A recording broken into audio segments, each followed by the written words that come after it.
to comment on the external challenges than it is for me to talk about internal ones, even though both are equally important.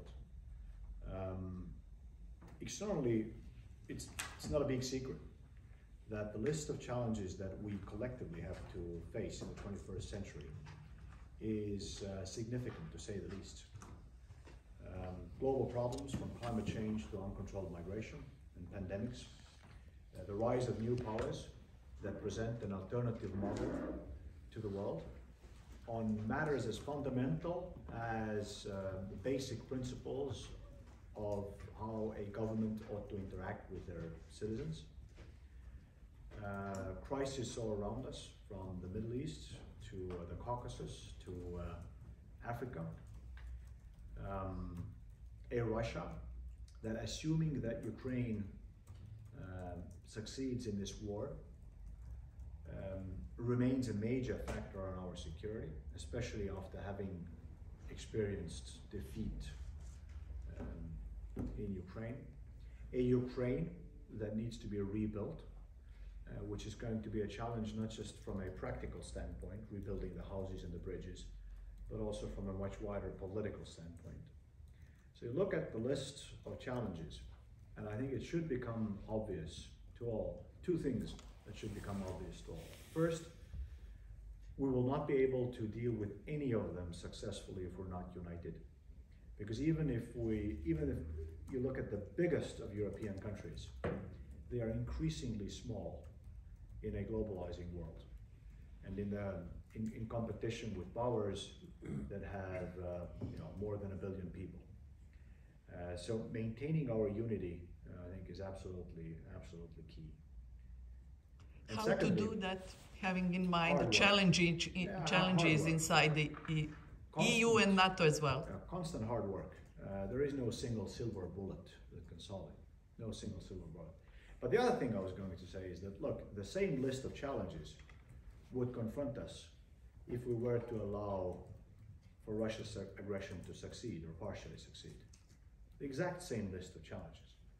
Managing a Russia that has just defeated its sovereign neighbor, managing a Ukraine, the Middle East, Africa, the Caucasus, the rising global challengers, all of the same challenges.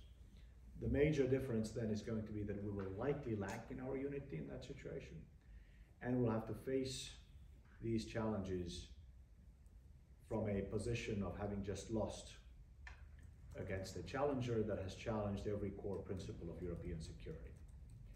So in light of this, I would say, in conclusion, as an answer, the most basic answers to your question, it is of absolute paramount importance that we help successfully Ukraine win this war.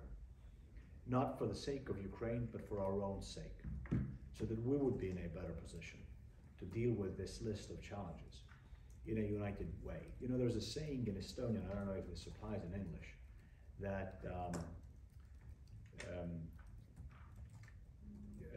kaotus on orb ja võidul on palju isasid.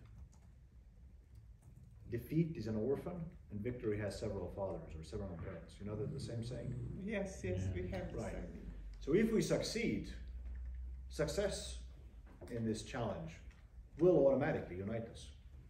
Every single member state of NATO, every single member state of the European Union will want to have a part of this victory. If we lose, then blame will walk around Europe, going from capital to capital, and force us to point fingers at each other. You didn't do enough. You did enough, but you did it too late. You were dragging your feet. You were taking us in the wrong direction. You know, in international politics, what we say matters. What we do matters more.